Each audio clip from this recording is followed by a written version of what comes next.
How do you spot exploitable poker tendencies while playing GTO?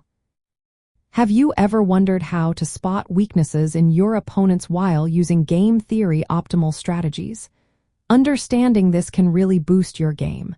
Let's break it down. First, you need to know what game theory optimal play looks like.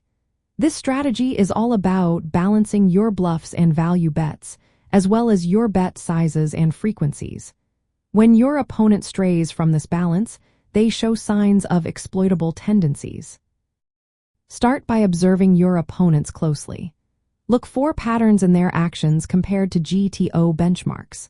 For instance, if a player is overly aggressive or too passive, they may be deviating from the GTO approach. If they bluff too much or fold too often in certain situations, these are red flags. In online poker, you can use player statistics and tracking software to gather data on their tendencies. This includes aggression frequency, fold rates, and bet sizing. This data makes it easier to spot when someone is not playing GTO. In live games, you will have to rely on your observations. Watch how often players call, raise, or fold. If someone frequently calls with weak hands on the river, they might be sticky. This means they are less likely to fold earlier, which you can use to your advantage by adjusting your bluffing strategy. To exploit these tendencies effectively, ask yourself how you can adjust your strategy to push your opponent closer to GTO. For example, if a player in the big blind is very tight and rarely 3-bets, you can open a wider range from the button.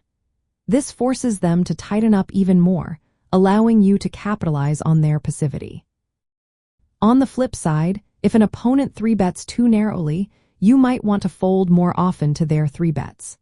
This could encourage them to widen their range, which you can then exploit with stronger hands. It is essential to blend these exploitative adjustments with your GTO foundation. GTO provides a balanced strategy that protects you from being exploited. At the same time, exploiting your opponents' weaknesses can increase your expected value when you spot clear flaws in their game. To summarize, spotting exploitable tendencies while playing GTO involves understanding the GTO baseline strategy, observing your opponents, betting patterns and reactions, and using available data or behavioral cues.